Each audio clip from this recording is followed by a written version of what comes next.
May mga babaeng mas lalo kang hahanapin kapag hindi mo sila hinahabol. Yung tipong hindi ka naman nagpapakita ng labis na interes, hindi ka naman todo effort. Minsan nga parang wala kang ginagawa. Pero bakit mas lalo silang nagtataka at nag-iisip sa lakas ng karisma mo? At ito ang mas nakakabaliw. Minsan, yung hindi mo ginagawa, yun mismo ang dahilan kung bakit hindi ka nila makalimutan. Hindi dahil sa pa-hard to get ka, hindi dahil nagpapakipot ka, kundi dahil may isang stoic presence sa'yo na hindi nila ma-decode, hindi nila ma-frame, hindi nila kayang lagyan ng label. At ang utak ng babae, kapag hindi ma-label, hindi maintindihan, hindi mabasa, yung lalaking iyon ang pinaka naglaladlad ng curiosity nila. Ngayon gusto mo bang malaman kung bakit? At paano mo magagamit ang stoic flirting para siya mismo ang ma-hook, maintriga at ma-addict sa presensya mo?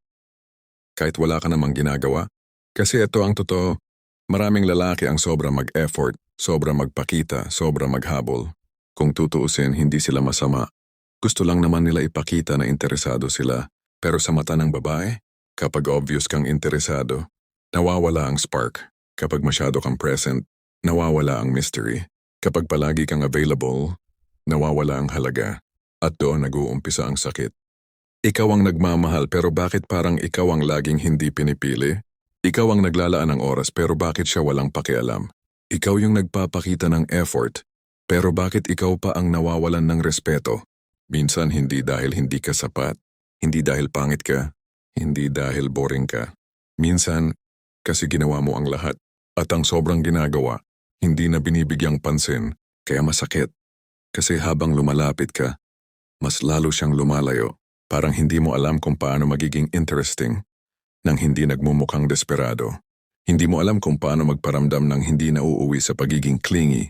At hindi mo alam kung paano maging chill nang hindi nagiging cold. Kaya karamihan ng lalaki naliligaw. At sa pagkaligaw nila, lalo silang nawawala sa sarili nila.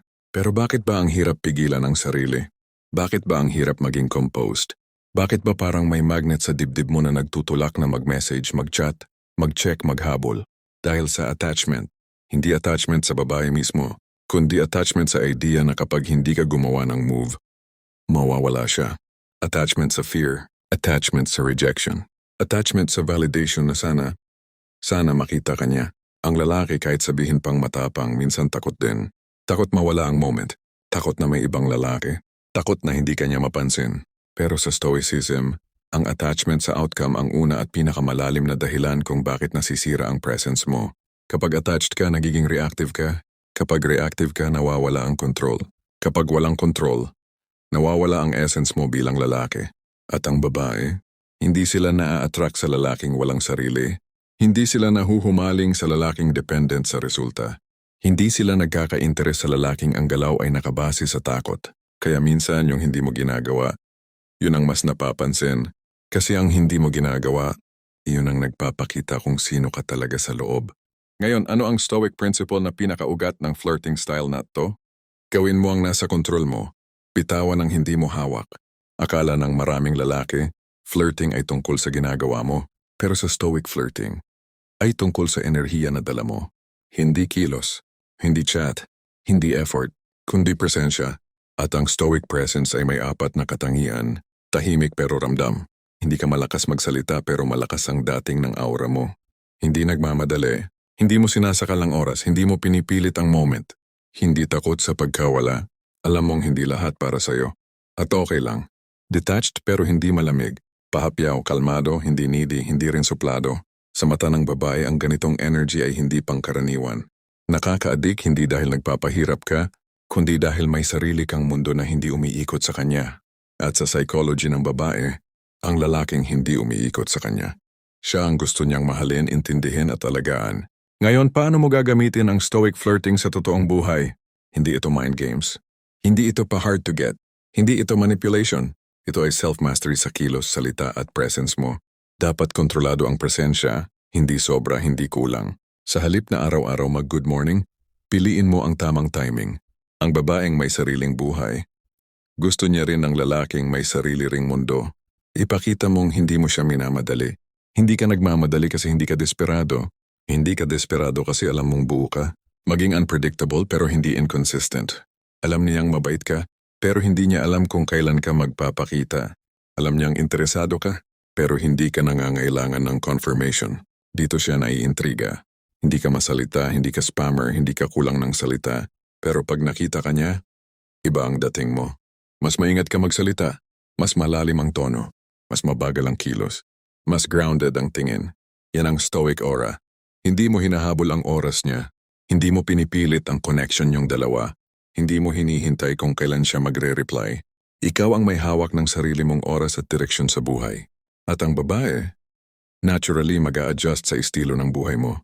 Ang lalaki takot sa katahimikan, pero ang stoic na lalaki, ginagamit ang katahimikan bilang presence. Kapag hindi ka nagmamadali magsalita, nagiging mas malinaw ang intensyon mo. Kapag hindi ka sunod-sunod mag-chat, nagiging mas mahalaga ang bawat salita mo. At ang babae, gustong-gusto nila ang lalaking marunong sa meaningful silence. Kasi ang lalaking hindi natatakot sa katahimikan, hindi natatakot sa sarili, pero ito ang pinakamahalagang paalala. Bawal maging ego-based ang flirting na to. Bawal mo siyang gamitin para ipakitang mas cool ka, mas walang pake, or mas matibay ka. Dahil ang stoic flirting ay nasisira kapag ginagamit mo para ipagyabang, ginagamit mo para manipulahin, ginagamit mo para magpa-impress, ginagamit mo para saktan ang ego niya, ginagamit mo para patunayan na mas superior ka. Bakit? Kasi kapag ego na ang nagmamaneho ng kilos mo, hindi na kalmado ang energy mo. Nagiging defensive ka, nagiging reactive ka, nagiging competitive ka, at ang babae, mabilis makadama ng insecurity. Kapag naramdaman niyang pa-impress ka, cringe. Kapag naramdaman niyang nagpa-power play ka, laro lang sa'yo yan, hindi connection. Ang stoic flirting dapat, hindi para mangakit, kundi para ipakita ang presensya mo habang buo ka bilang lalaki. Kapag nakabisado mo ang stoic flirting, ito ang nangyayari. Nagiging rare ang presensya mo. Hindi dahil wala ka, kundi dahil hindi ka nagtatapon ng energy. Lumalalim ang tingin ng babae sa'yo. Hindi ka niya nakikita bilang common nice guy. Binabasa ka niya bilang man with inner world. Dumadami ang signs na tipo ka niya. Siya ang nagche-check ng profile mo. Siya ang nagtataka bakit hindi ka nagre-reply agad. Siya ang biglang nag-o-open ng maliliit na conversation. Siya ang nag-i-initiate ng tanong. Mas nagiging natural ang attraction. Hindi sa pilitan. Hindi forced. Hindi scripted. Lahat nagiging totoo at natural. Ikaw ang nagiging calm center sa buhay niya. Habang ibang lalaki ay nag-uunahan, nagpapakitang gilas, nagkukumahog para mapansin. Ikaw tahimik lang. Pero sa katahimikan mo, may lalim, may dating, may aura na hindi niya ma-explain. At ang hindi niya ma-explain, yun ang pinakabumibihag ng puso niya. May napansin ka na bang kakaiba? Kapag mabait ka, hindi ka pinapansin. Kapag todo effort ka, hindi ka binabalikan. Pero kapag tahimik ka, bigla siyang curious. Kapag hindi ka naghabol, bigla siyang nagtataka. At kapag hindi mo ginagawa yung inaasahan niyang gawin mo, doon ka nagiging espesyal sa mata niya. Sa mundo ng modernong flirting, maraming lalaki ang nahuhulog sa trap na kapag gusto mo siya, ipakita mo sa lahat ng paraan. Pero sa mundo ng stoicism, ang mas malalim at mas makapangyarihang paraan ay ito. Kung gusto mo siyang ma-attract, huwag mong unahin ang pag-akit. Unahin mo ang pagbuo sa sarili. Bakit? Kasi sa mata ng babae, hindi ang ginagawa mo ang totoong kinainlabwagan niya, kundi ang kalmadong presensya mo na hindi nakatali sa kanya. At ngayon, mas sisirain natin ang lumang mindset ng lalaki at bubuin natin ang stoic flirting sa antas na hindi laro, hindi mind games, kundi self-mastery at deep masculine energy na hindi niya kayang labanan. Gawin nating mas tapat. Marami sa atin lalaki, hindi umaamin sa totoo. Nasasaktan tayo kapag hindi tayo pinapansin. Naiinis tayo kapag sinzone. Nai-insecure tayo kapag bigla siyang nagbago ng energy. At mula doon, nagsisimula ang downward spiral. Nagiging paranoid ka. Tinitingnan mo kung online siya. Nag-a-adjust ka ng reply time para lang hindi halata na gusto mo siya makausap. Nagpapadala ka ng small talk na hindi mo naman gusto. Bumababa ang standard mo. At ang pinakamasakit, nawawala yung pagiging lalaki sa loob mo. Tapos magtataka ka. Bakit parang mas lumalayo siya? Simple. Kasi habang ikaw ay nagre-react, siya naman ay nag-o-observe. At ang babaeng nagmamasid, mas malinaw na nakikita kung kailan nawawala ang composure ng lalaki. Ang sakit dito, minsan hindi mo naman gustong maghabol. Takot ka lang na baka mawala ang chance. Ayaw mo siyang mawala. Ayaw mo maging irrelevant sa buhay niya. Ayaw mong mapalitan ng ibang lalaki. Pero sa pag-iwas mo sa takot, dahan-dahan mo namang isinasakripisyo ang sarili mong dignity. Ngunit ang mas malupit, habang mas natatakot kang mawala siya, mas lalo kang nawawala sa sarili mo. Dito pumapasok ang pinakamalalim na dahilan. Hindi siya ang kinakapitan mo, kundi ang validation na gusto mong manggaling sa kanya. Gusto mong maramdaman na sapat ka. Gusto mong maramdaman na may dating ka. Gusto mong maramdaman na ikaw ang pinipili at nagiging sentro siya ng self-worth mo. Ito ang tinatawag ng Stoics na false attachment.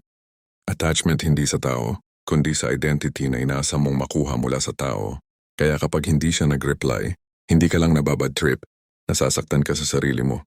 Kapag hindi niya pinapansin ang effort mo, hindi ka lang naiinis, kundi naguguluhan ka kung kulang ka ba. Kapag hindi siya nagpapakita ng interest, nag-iiba ang energy mo, tono mo at pakiramdam mo sa sarili mo.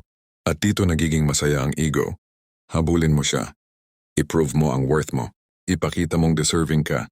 Pero sa Stoicism, kapag hinayaan mong ang worth mo ay nakabase sa response ng ibang tao, ikaw mismo ang nagtatakwil sa kaluluwa mo bilang lalaki. Hindi ka na nagiging present. Hindi ka grounded. Hindi ka anchored. Hindi ka nakatayo sa sarili mong mga paa. At ang babae, hindi sila na-attract sa lalaking gustong makuha ang validation nila. Na-attract sila sa lalaking kayang magbigay ng validation sa sarili. At ito ang punto ng Stoic flirting. Kapag hindi ka attached, mas nagiging malaya kang umarte bilang tunay na lalaki. Hindi bilang humahabol, hindi bilang desperado, kundi bilang grounded masculine presence. Ngayon, ano ang pinaka-core na Stoic teaching dito? Hindi ang ginagawa mo ang nagbibigay ng dating, kundi ang hindi mo kailangang gawin. Sa madaling salita, hindi mo kailangang maghabol, hindi mo kailangang magpabibo, hindi mo kailangang magpakitang gilas, hindi mo kailangang manghingi ng pansin, hindi mo kailangang magpaka-perfect. Sa Stoic philosophy, a man who needs nothing attracts everything. Bakit? Kasi ang kalmadong lalaki ay hindi takot sa pagkawala, hindi kailangan ng constant reassurance, hindi umaasa sa reaksyon ng babae, hindi nagbabago ang energy dahil lang sa chat, hindi nagpapadala sa overthinking, hindi nabubulok sa attachment. Ang ganitong masculine energy ay bihira, kaya siya nakakabaliw sa babae. Bakit? Kasi hindi mo sinusubukang patunayan ang sarili mo, pero ramdam niya na may malalim kang mundo, at ang lalaking may sariling mundo, siya ang pinakagusto ng babae subukan, alamin, pasukin at unawain. Ang Stoic flirting ay hindi tungkol sa salita, hindi tungkol sa moves, hindi tungkol sa technique. Ngayon, ilalagay natin ito sa pang-araw-araw na kilos. Dalawang uri ng lalaki ang umiral sa flirting. Lalaking lumalapit para makuha ang babae. Lalaking lumalapit dahil buo ang pagkatao niya. Ang Stoic flirting ay laging pangalawa. Narito ang konkretong daily Stoic behaviors na nakakaadik sa babae. Huwag kang maging predictable. Hindi dahil gusto mong mang-trip kundi dahil may buhay ka. Hindi ka robot. Hindi ka notification. Hindi ka Google Map. Kung kachat mo siya, hindi mo kailangan sumagot every minute. Hindi kailangan magparamdam every hour. Hindi kailangan maglabas ng energy na hindi mo naman kayang panindigan. Hayaan mong maging natural ang pace mo. Ang babae mas na-attract sa lalaking may trabaho, may goals, may ipon, may disiplina, may sariling mundo. Hindi ka pa humble, hindi ka nagmamayabang. Pinapakita mo lang na hindi siya ang sentro ng buhay mo. Huwag kang mag-explain ng sobra. Ito ang common mistake. Sorry di ako nakareply. Busy kasi ako. May ginawa lang ako. Ang Stoic flirting ay simple. Kung hindi ka nakareply, okay lang. Kung nagtagal ka sumagot, okay lang. Kung may sariling oras ka, okay lang. Hindi mo kailangan magpaliwanag. Dahil hindi mo ginagawa ito para guluhin siya. Ginagawa mo ito dahil may priorities ka. And guess what? Ang lalaking hindi defensive, mysterious siya. At ang mysterious na lalaki, nakaka-addict. Speak less, mean more. Konti ang salita mo. Pero may bigat. Halimbawa, instead of, ang ganda mo sa picture na to, sabihin mo lang, maganda yung aura mo dito. Mas subtle, mas grounded.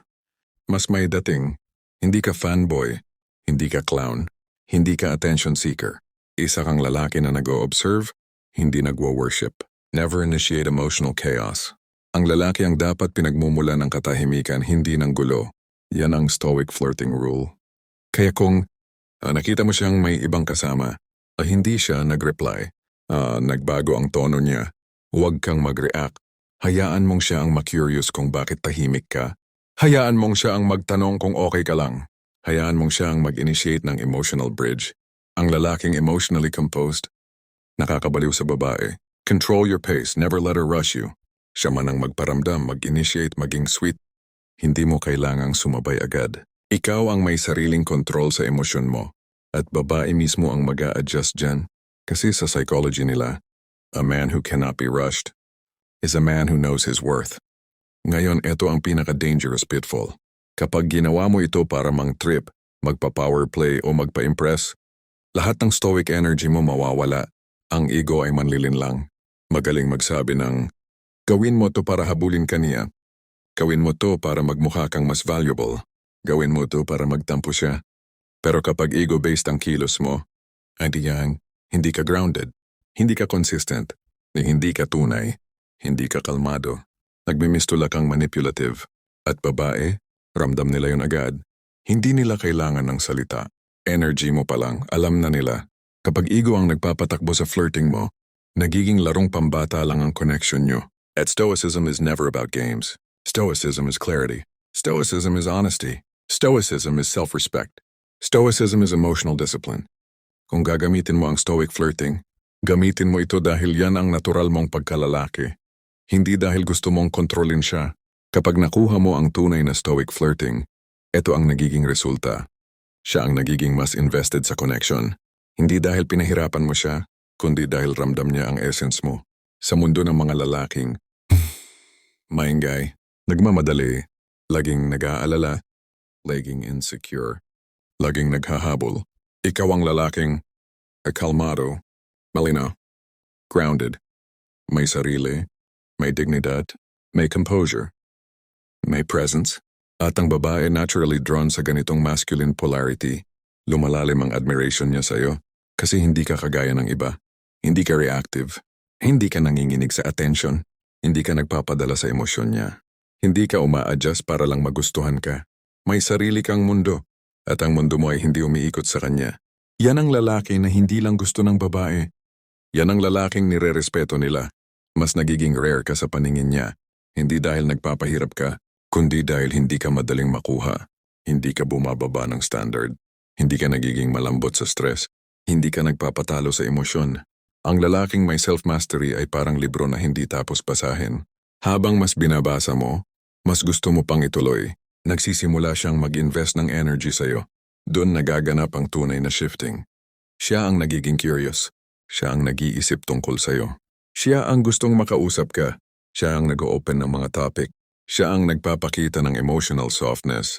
Bakit? Kasi ang lalaking hindi nagmamadali, nagbubukas ng space kung saan ang babae ay pwedeng mag-relax at magbukas. Ikaw ang nagiging solid masculine frame na hinahanap ng babae. Hindi dahil malakas ka, kundi dahil kalmado ka. Hindi dahil mayabang ka, kundi dahil grounded ka. Hindi dahil manipulative ka, kundi dahil wala kang agenda. Ikaw ang lalaking hindi niya kayang basahin, pero gusto niyang maintindihan. Hindi ka predictable, pero hindi ka rin nakakatakot lapitan. Hindi ka clingy, pero hindi ka rin cold. Ikaw ang lalaking nakaka-addict kasi hindi ka dependent sa attention niya. At ang babaeng may emotional instinct, ramdam nila kung aling lalaki ang buo sa loob. Kung may natutunan ka sa video na to, i-comment mo. Gusto ko ang kalmadong lakas. Kung gusto mo ng pag-ibig na hindi kinakain ang pagkatao mo, at kung gusto mong maging lalaking marunong magmahal ng hindi nawawasak ang sarili, mag-subscribe ka sa channel na ito. Dito, hindi natin tinatalakay ang love games. Dito, tinatalakay natin ang pagmamahal na hindi sumisira sa sarili